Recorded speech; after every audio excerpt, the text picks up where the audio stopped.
So hello people, I essentially made this video yesterday, but I'm making it again because I thought of a thing or two I should say. So I will probably make and remake this video several times before I get it right. Now if I would take notes, if I would make notes, maybe I wouldn't have to make so many editions of this video. So, you know, this video is being made. Hey John, you want to go outside, don't you? And you know what we think about that, huh? Anybody wonder who I'm talking to? It's a big boy right here, John. So, this video is being made for one person.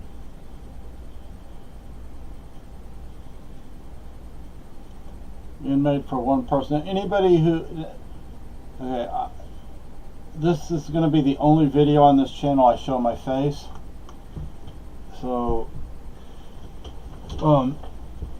if anybody sees it and you know me from my previous channel and you're wondering what happened to my beard, I know it was 18 inches long, and yes, I did save it. But it was 18 inches long, and now look at it. I'm having to regrow it. That's because I had surgery. There's a big scar on my neck. Still having problems swallowing, but it's getting better.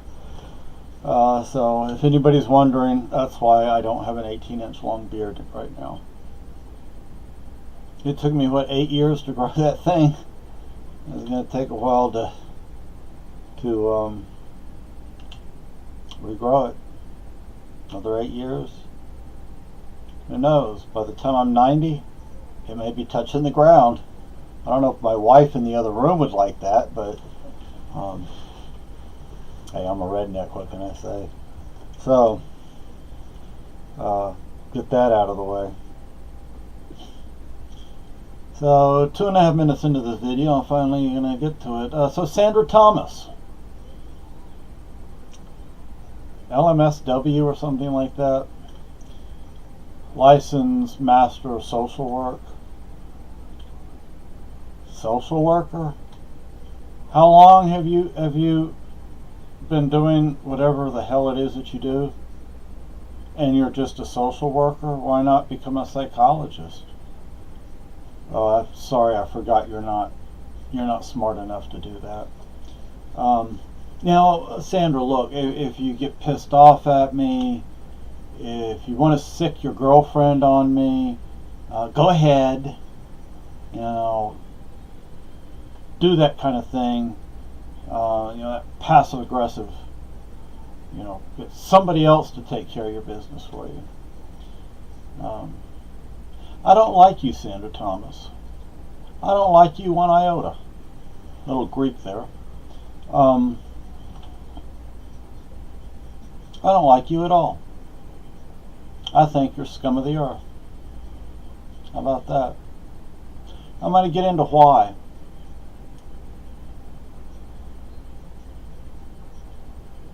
And one thing that I thought of,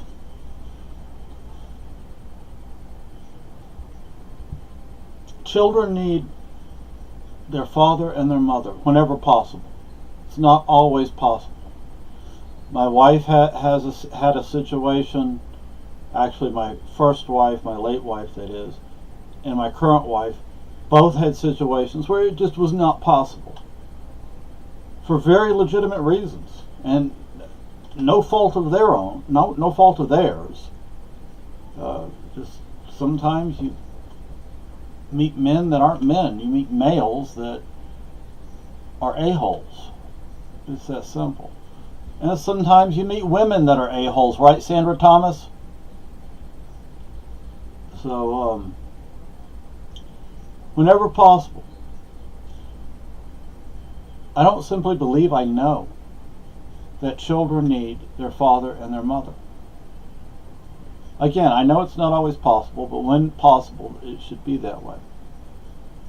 My father tried to be in our lives, my sister and my life. And, children don't need two fathers. Children don't need two mothers. Children need a father and a mother. Not a female pretending to be a father. Not a male pretending to be a mother. It doesn't work like that. Look, there are psychologists and evolutionary biologists, Dr. Jonathan Haidt, Dr. Jordan Peterson, Dr. Weinstein, and the list goes on, that would tend to agree with me. Sometimes they do agree with me on that outright. Other times they're close to agreement. How did you and my mother meet? How did you meet? Was she your counselee?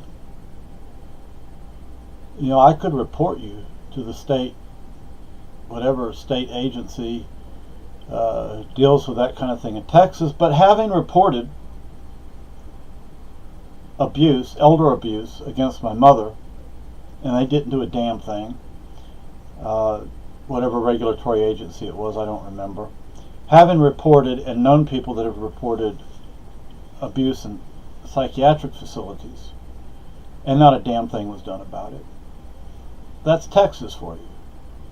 Yeah, that's Texas for you. I hate Texas. I detest it. The one thing I like about Texas is the food. And that's very specific. San Antonio Tex-Mex. That's it.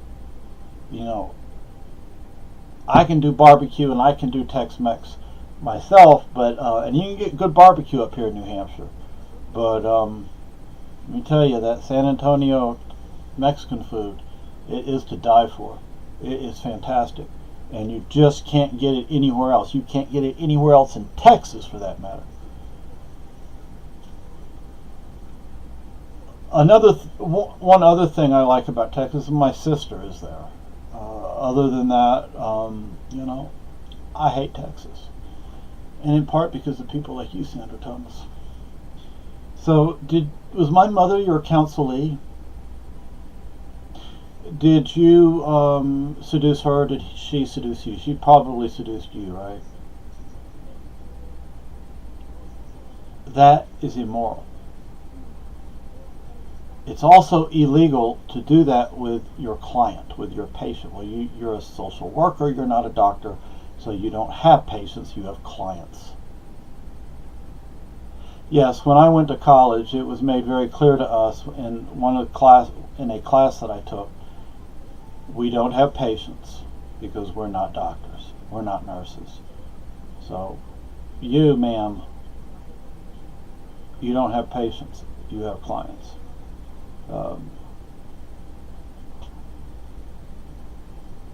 But sleeping with your client, it's illegal, right? And for a reason, right? I had a shrink who I think committed suicide. He was called out by the state board more than once for prescribing unnecessary medication and for inappropriate contact with patients. He lost his license, and a month or two later he was dead. I think he committed suicide. I think the guy was freaking nuts. He worked 7 days a week, working like 12, 14 hours a day. He'd fall asleep on you. You'd have food all over his shirt and tie. He was a slob. And his staff were a bunch of assholes too. But and I've met good social workers, good psychiatrists, good nurses, bad nurses,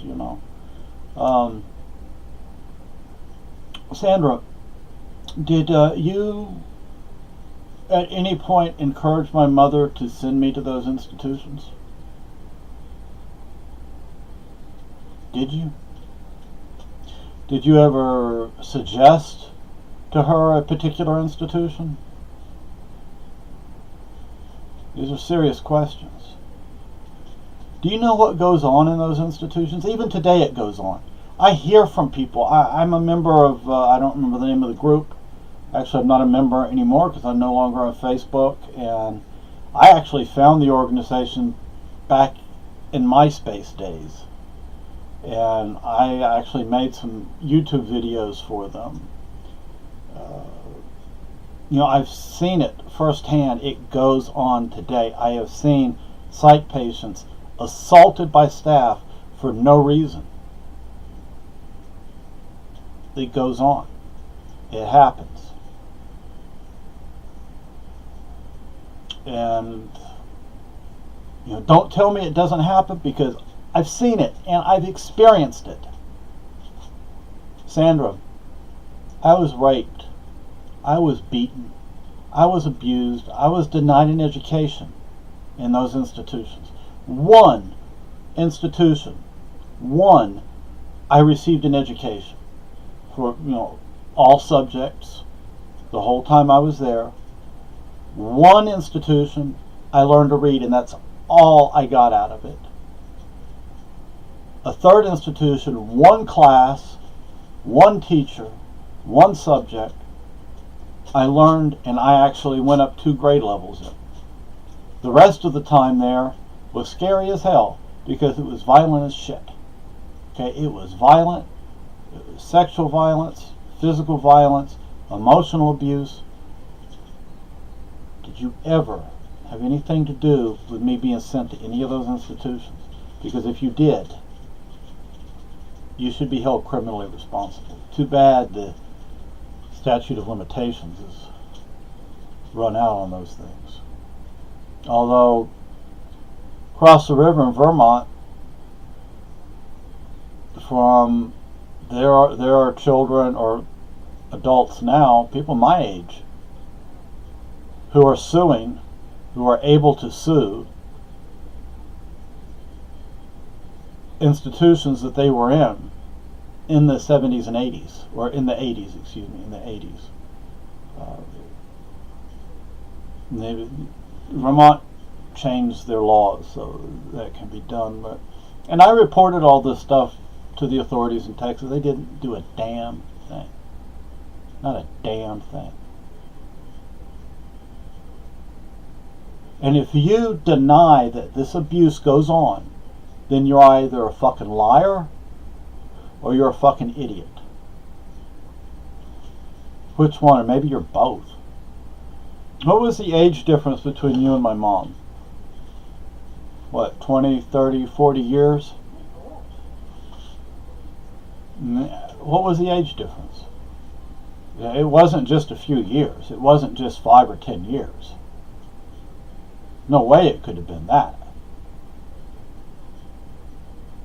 So yeah, I have a problem with that as well. So what, my mom was your butch girlfriend? Your stud girlfriend? Oh, that's my beautiful wife right behind me. I need to put the braid away. No, not yet. So, let me tell you some stuff, Sandra. I've been through hell and back. I made it.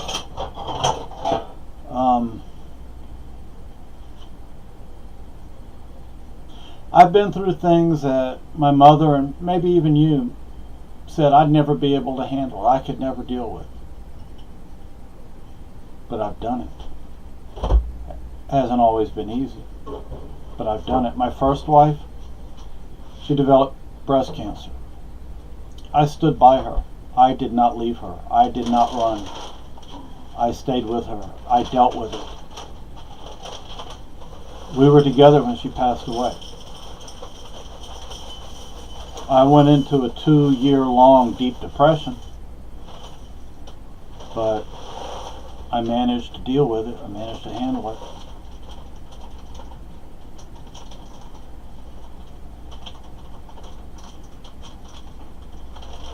Now, I've been with this beautiful woman back here for 2 years now, almost 2 years.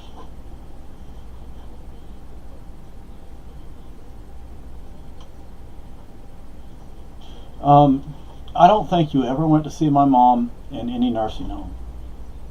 If you did, where's the record of it? That nursing home didn't have you listed anywhere. There was no record of you visiting her. None whatsoever. What about the final nursing home she was in, the one she was in for several years? You never went to see her then. Never went to see her there. Why not? Why not? See, if you really care about somebody, if you really love somebody, no matter what, you stick with them. You stand by them.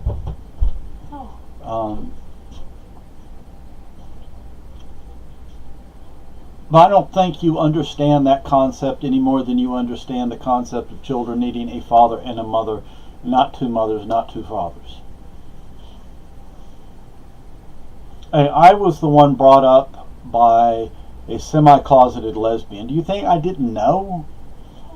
Do you really think I didn't know what was going on?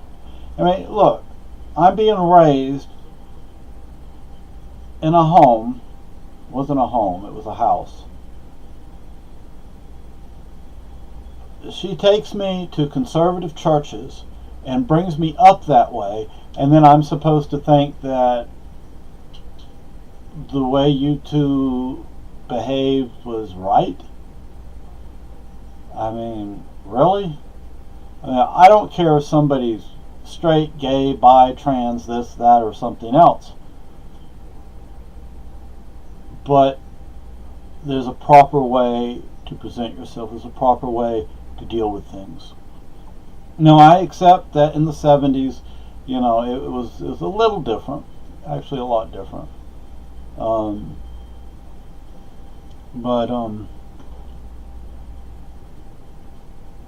Wasn't too different because, boy, I tell you what, there were times it was damn easy to tell what she was doing. How many girlfriends do you have? I mean, how many sex partners do you have? I have uno. One. That's my wife in the other room. I don't sleep around. We don't have people come over here and after a few hours people take their clothes off. We don't do that. That's not right. That's immoral. It is just plain immoral. But I don't think you understand that, do you? Now let's get to your brother. Deal with your brother. First of all, I hope he's alive. And because of what I'm saying, if you've even bothered to watch this far, if you even watch this,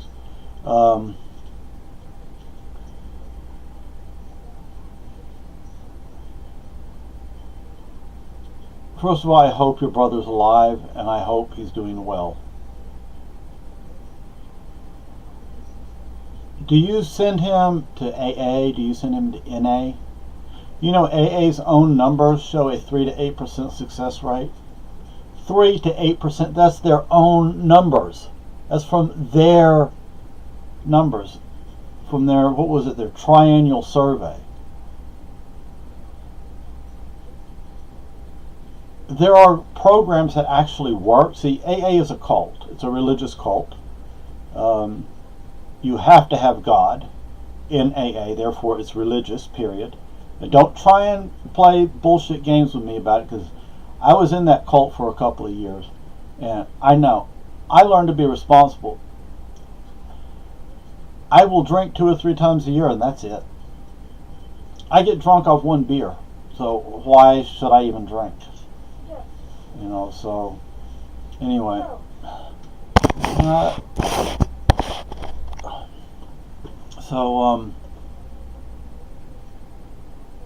What kind of drugs do you do, Sandra? What kind of drugs did you used to do? You know who turned me on to cannabis?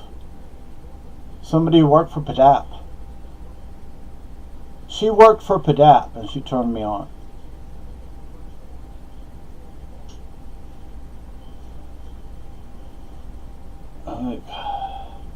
that's right in your backyard. But, you have rational recovery. You have Women for Sobriety, Men for Sobriety, SOS, which can stand for two different things, Save Ourselves, or Secular Organizations for Sobriety. All of these programs have 70, 80, 90% success rates. Okay? And that's not from their numbers, that's from outside studies. Well, AA has a 3 to 8% success rate, according to AA themselves.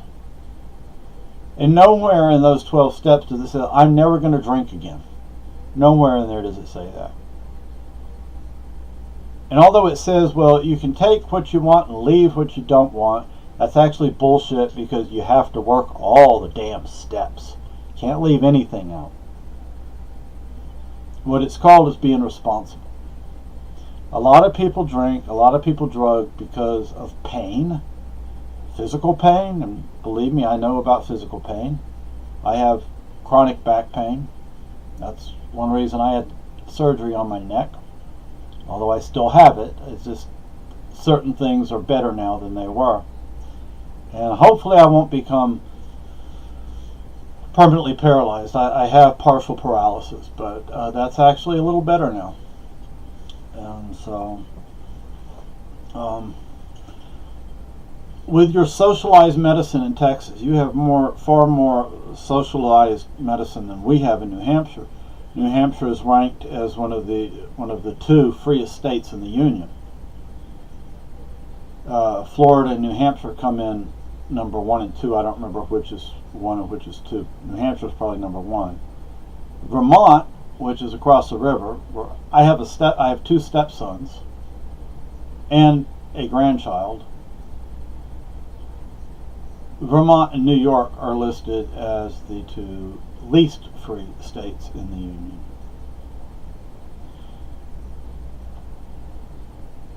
In New Hampshire, I have had far better health care than I ever had in Texas.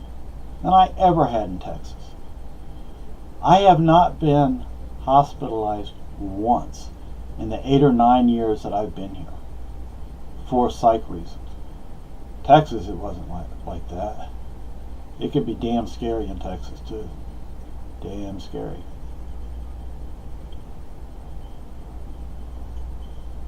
We're in the very early throes of winter up here,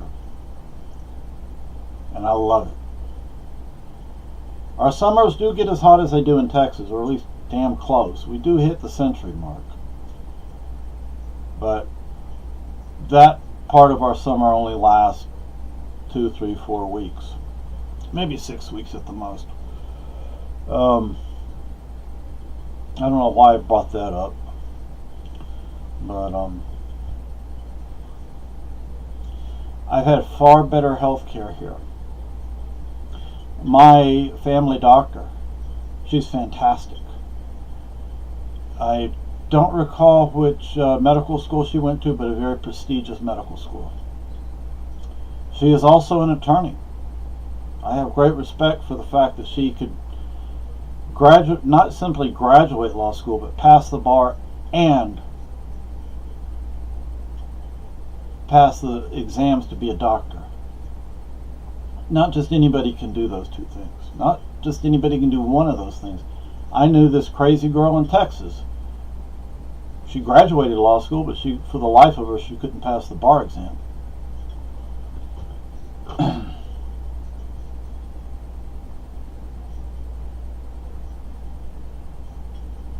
I wonder, do you believe that anger is a mental illness? I remember my mother used to say anger is a mental illness. I know that on the fringes of the extreme far left, that belief persists for some reason. And I don't know why, because anger is actually a natural emotion. It's how we deal with anger that's important. We get angry, just like we get happy, we get sad, we get this or that. It's a natural emotion. So your clients, if you're telling them there's something wrong with them because they get upset, then Sandra, you're sick. Then again, I think you're sick anyway. Look at the household you grew up in. You're going to come away from that and say you don't have serious problems? The way I grew up, Sandra, let me tell you something. I already mentioned some of the stuff that went on in those institutions. Well, at home, my mother's house, which wasn't much of a home. My mother's house. There was no physical abuse, there was no sexual abuse, but the verbal and emotional abuse was there. It was rampant. It was out of control. I never knew what to expect from her. One day she'd be fine, and the next day she wouldn't be. One morning she'd be sad and depressed, and then come afternoon she'd be happy and go lucky. You didn't notice that, Sandra? You didn't notice that? Are you aware she was diagnosed with bipolar disorder? Are you aware of that? And if you really cared about her, you would have said, you need to go get help. And I seriously doubt you ever did that. You two were at your house fucking each other's brains out when she needed to be at home taking care of her 2 kids. Did you ever say, excuse me, Sarah, I love you, but, well, I don't think you know what love is, but Sarah, you need to go home and take care of your kids? Did you ever think about that? Children need their parents. There's a reason you have parents. Again, I would suggest you listen to Dr. Peterson and Dr. Weinstein. Weinstein, am I getting that right? I could look on here. I have some videos. There's a fantastic video of Dr. Peterson and Sam Harris and Professor Weinstein. I wouldn't call it a debate, more of a discussion between a theist and an atheist. I'm an atheist myself. My wife, both my wives are Christians. I'm not. I used to be. I'm not. I used to be Amish, for that matter. I mean, New Order Amish, not Old Order Amish.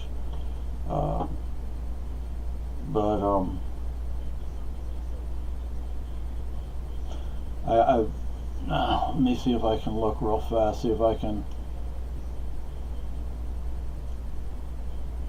Weinstein, yeah. Harris, Weinstein, Peterson discussion, yeah.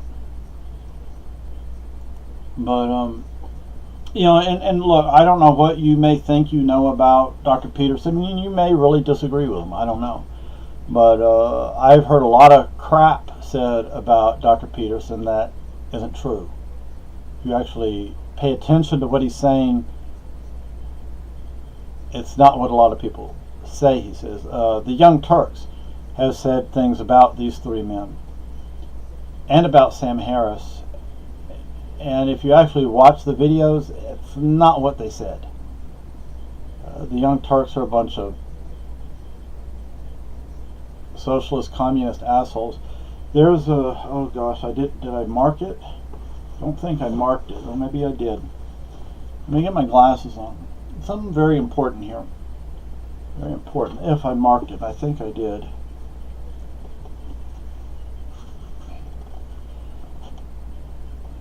Okay, here we go. I did mark it.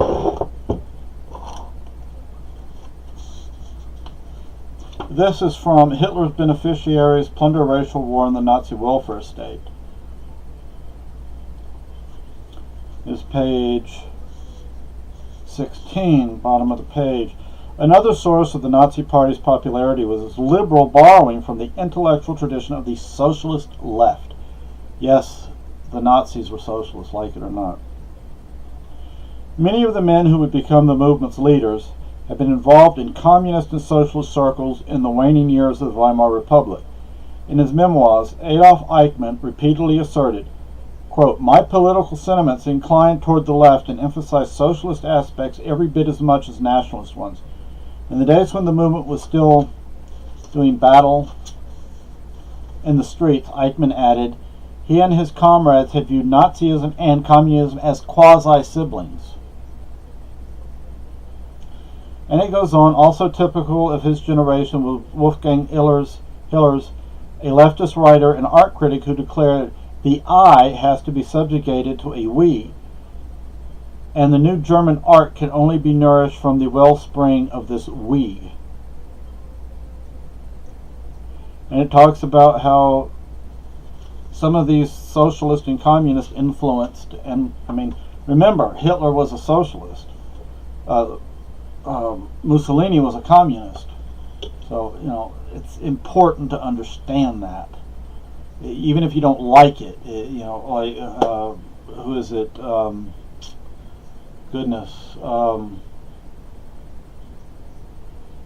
can't remember his name now. It's a man that people on your side of the aisle refer to as a Nazi, even though he's a Jew. He's Jewish. And you guys call him a Nazi. He wears a yarmulke. He's an observant Jew. I just can't remember his name right now. But he's pointed some of these things out. You might find it odd that an atheist would have some of the beliefs that I have, but, you know, just because I don't believe in some sort of God or gods or whatever, you know, doesn't change the way I feel about certain things. And I'm pro-life, for example. There's a fantastic interview with Larry Elder, and I can't remember the man's name who did it. And he, the man who does it, he's gay. He's married to a man. And he calls himself a liberal, but not a leftist. Because he is a liberal. Larry Elder's a liberal. Dr. Thomas Sowell is a liberal. Dr. Jordan Peterson is a liberal. I'm a liberal in the classical sense, not in the modern leftist sense. I'm definitely no leftist. I'm a freaking redneck living in a redneck state. And yeah, hey, Sandra, you want to send your girlfriend up here to confront me because you're too afraid to do it yourself? Go ahead. That would be a bad move on your part. Really bad move. I don't care if it's a man or if it's a woman. Well, there's no way you would actually go out with a woman, not with a lady. You'd go out with a female. You don't know what a real woman is any more than what a real man is. If a female were to assault me, I would defend myself. Of course, it would depend on the situation, and you know, somebody like you, if you assaulted me, I would probably just restrain you until you wore yourself out. I learned how to do that in those institutions. When somebody who had no business trying to get into a fight with me wanted to fight, and I didn't want to hurt them, I learned how to restrain them, so to speak, until they wore themselves out and they couldn't do it anymore.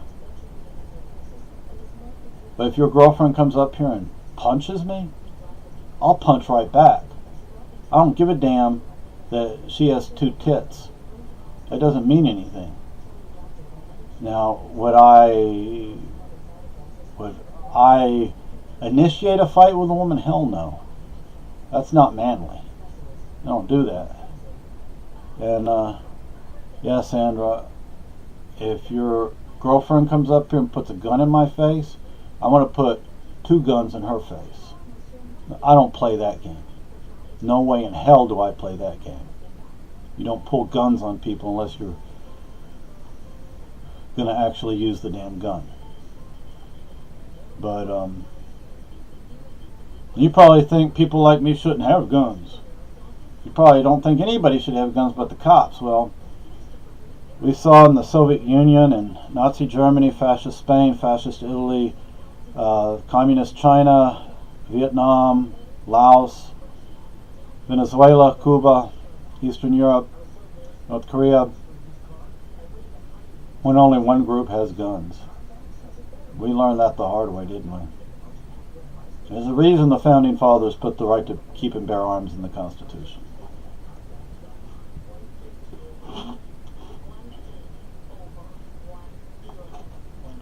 Yeah, that would be a really bad move on your part, Sandra. Really bad move. Hopefully you're not dumb enough to try that one. I do hope you, I do hope if your brother, first I do hope your brother's alive, and I do hope that you will actually try and get him legitimate help, like SOS, Men for Recovery, Rational Recovery, things like that. There's a good programs. Actually, Vermont has just started allowing Women for Recovery as an option for court-ordered treatment. That's pretty damn good. I'm not going to say why I was over in Vermont in a courthouse, but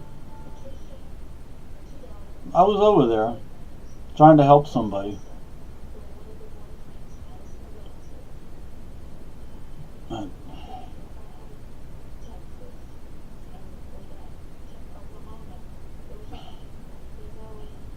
So Sandra, did you agree with my mother that I'm incapable of doing anything?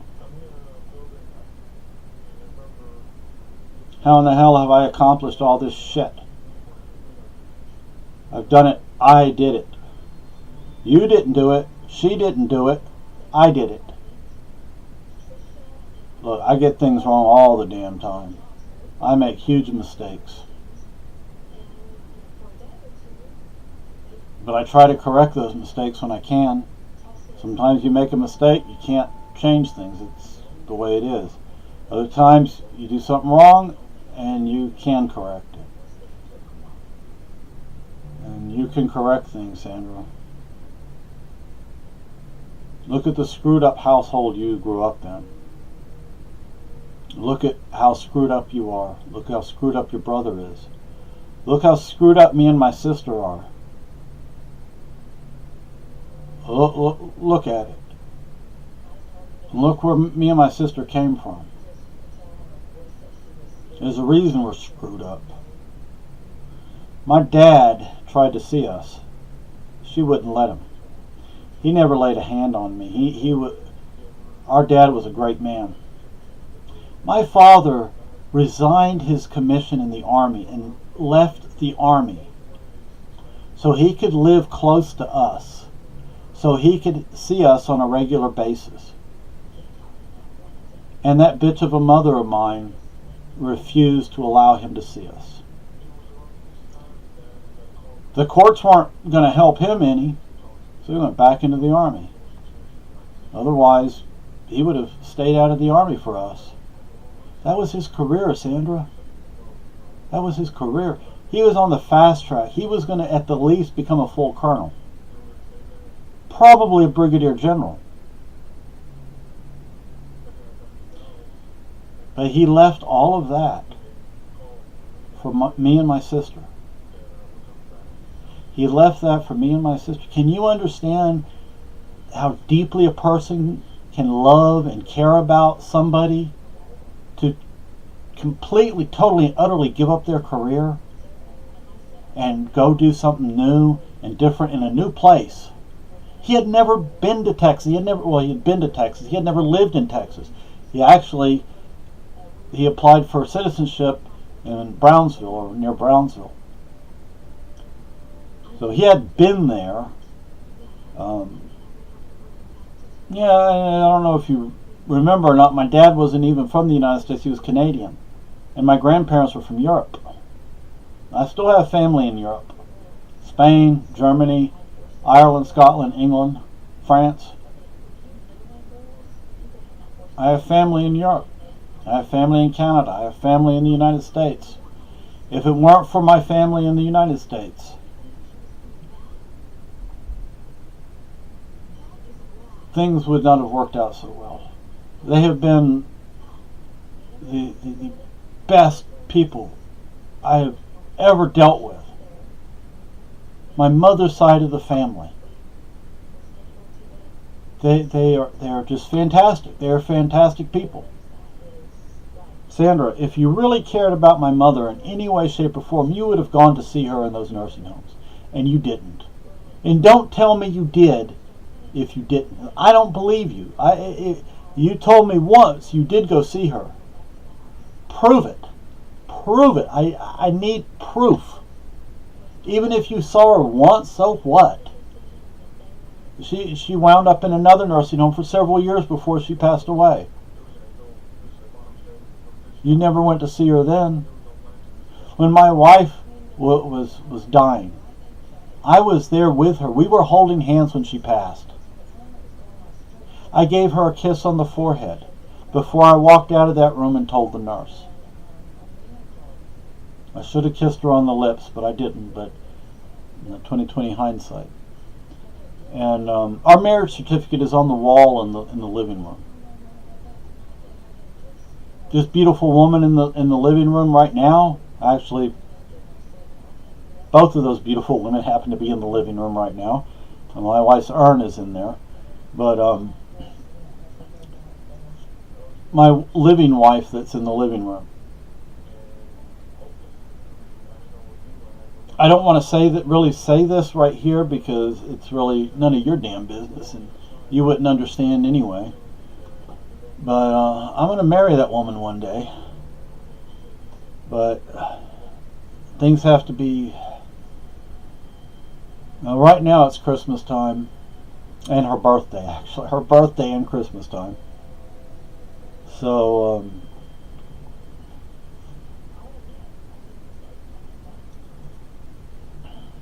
that's not the right time.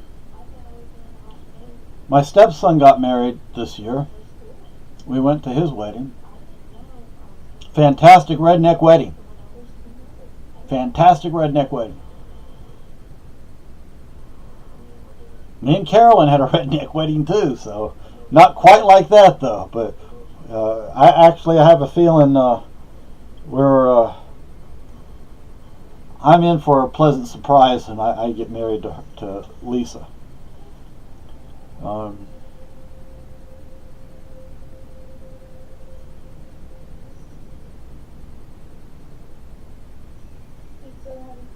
Yep.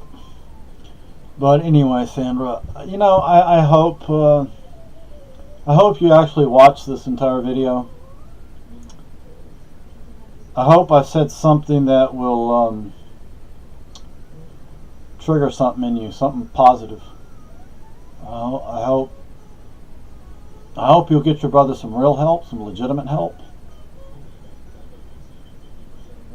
You might want to watch the documentary. I think it's called The 13th Step. It's about the 13th step in AA or any 12-step cult program. If you don't know what this 13th step is, you can look it up. It's rampant. I've seen it done myself, and it ain't pretty. Actually, you can view the 13th step in a narrow fashion or in a very broad fashion, and I prefer to see it in a very broad fashion. And that needs to be moved because I keep hitting it. I don't know where I'm going to put it yet. So, you might want to read Dr. Peterson's 12 Rules. You might want to read Dr. Frankel's Man's Search for Meaning.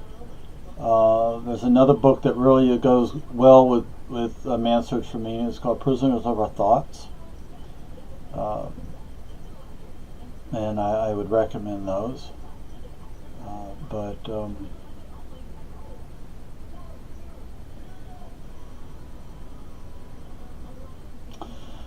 I don't know what else I can say. Obviously, I don't like you, Sandra. Don't like you at all. Don't trust you. Don't respect you.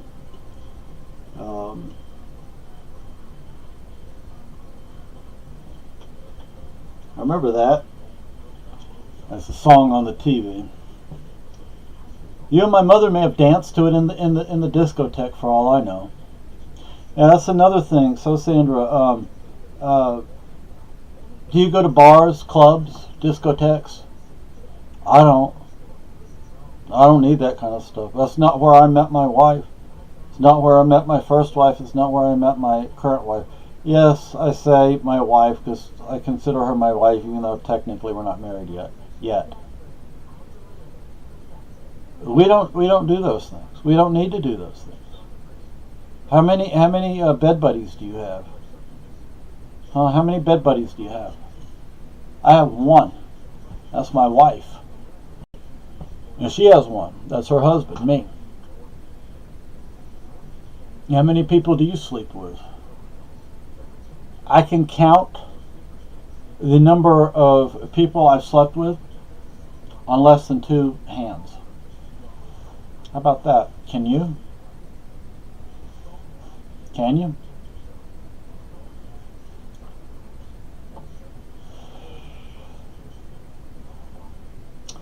So, like I said, I hope you get your brother some help, some real help, honest to goodness, legitimate help. And just don't lie to me about my mother. Don't tell me you went to see her when you didn't. I really don't appreciate that. That is just wrong. And the relationship you two had was totally, completely, and utterly inappropriate.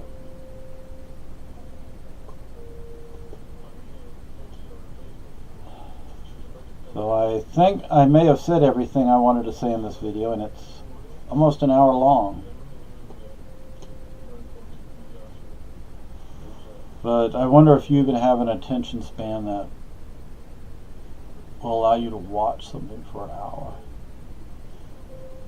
I remember your house, you had pictures of, I assume, family members all over the place. What about your lovers, your girlfriends? Why don't you have their pictures at the house? Why not? I'm not gonna, that was my first wife, that was her son. Sadly, I never got to meet him. He passed away before we met. He had severe autism. I wish he would have been my son. If he would have been alive when we met, I would have adopted him. I have a step granddaughter who has autism. I love her to death. I have a number of grandkids. Geez, what, 18, 19, 20 grandkids now? None are actually biologically mine, but that doesn't matter. What matters is they're my grandkids. And haven't met all of them. Actually, I've only met very few of them. But, what I was saying is Cooper's picture, it's on the wall. There's more than one picture of him on the wall. We have pictures of the children and grandchildren all over the house. I have pictures of Carolyn in the house. We have pictures of us, me and Lisa, in the house.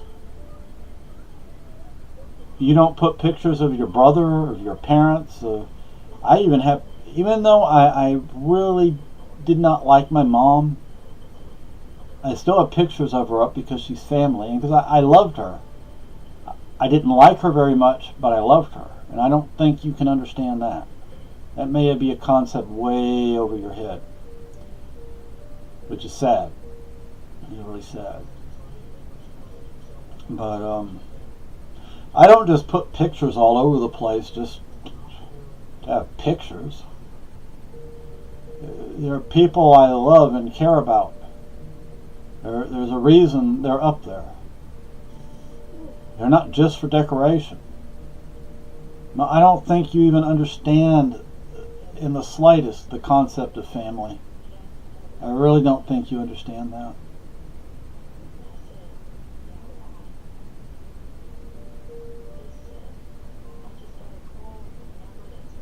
When my first wife came home from the doctor one day. I noticed she didn't come in the house for a long time, and I was still in bed. She came in and she was crying. She had been out in the car crying.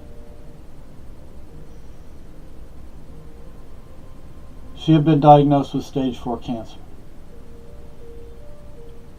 I didn't leave her. My current wife was recently diagnosed with something. None of your business what it is. But I'm not going to leave her because of it. If she comes down with something else, I'm not going to leave her. I'm not going to expect others to take care of her. That's not what you do. If you care about someone, if you love someone, you're there for them. You stick by them. And sadly, I don't think you understand this. And you should understand it because it's very, very important. I didn't leave Carolyn because she got sick. I did not expect others to take care of her when she got sick. Yes, we had help. I am thankful we had that help. And it was hard on both of us. But I stood by her. I stand by Lisa. I really don't think you understand that. Because if you did, you would not have just ignored my mom once she got sick. Or maybe you never cared about her in the first place. Which you probably didn't, because I don't think you really know what that means. I really don't think you know what it means to care and love for somebody. I really don't. And unlike you, I don't believe that it's up to others to take care of someone. That's my job, so to speak. It's what I do. It's what we do. When I had my surgery, my wife was up in Lebanon, New Hampshire with me. She was a nervous wreck.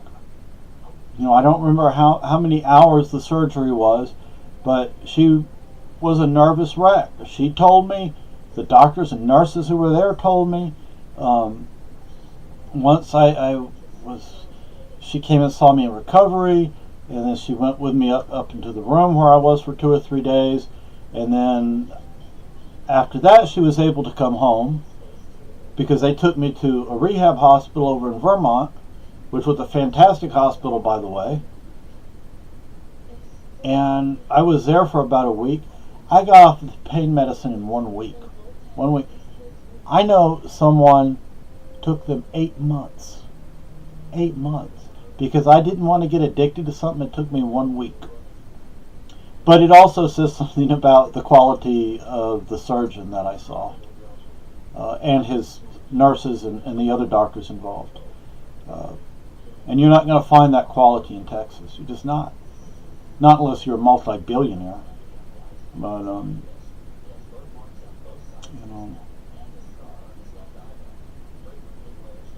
if she has to go to hospital for some reason, I'm going to do the same thing for her. Not because she did it for me. That's not why you do it. You do it because you care about the person, because you love the person, because you want to help the person. That's why you do it. And again, I don't think you understand this. Because if you did understand it, you would not have abandoned my mother in her hour of need. I went to see her. My sister never went to see her. I did. Nobody else did. You didn't. And don't lie to me, Sandra. Do not lie to me. Did you go see her in San Antonio? No, never, not once, because I always checked. I always checked. Never And the entire time she was at the hospital in San Antonio, did you ever go see her? When she was at the hospital, not the hospital, the nursing home, excuse me, the nursing home in New Braunfels, did you really go see her? Because I have no record whatsoever of you actually going there. You never signed in. No one ever saw you. So I don't think you will. I think you lied through your teeth to me, and I do not like that. Do not do that. I think you're a sick woman. A sick, sick person. I think you need a hell of a lot of help. And I doubt you're going to find much of that in Texas, especially not in weird, wacky Houston.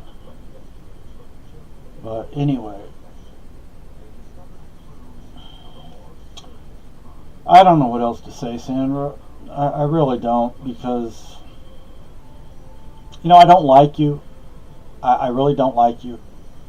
I think you grew up in a very, very dysfunctional family, just like I did. But I don't think I think you're probably very much like my mother, and you're going to blame everybody else, blame all sorts of things, but you're never going to actually take responsibility for your current situation. I don't think you're going to do that. It's always somebody else's fault.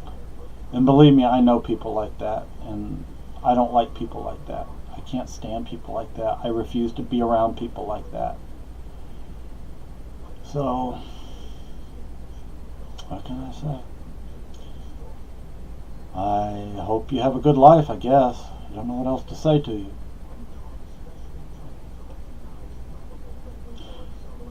How old are you, Sandra? Are you, what, your 50s, 60s?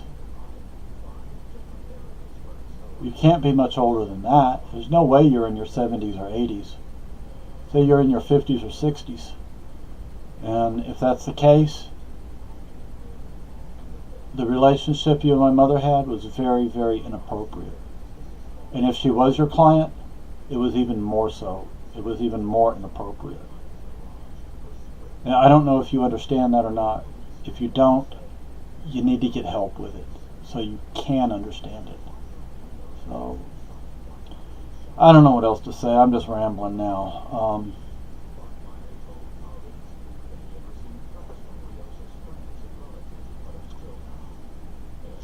Actually, I said rambling now.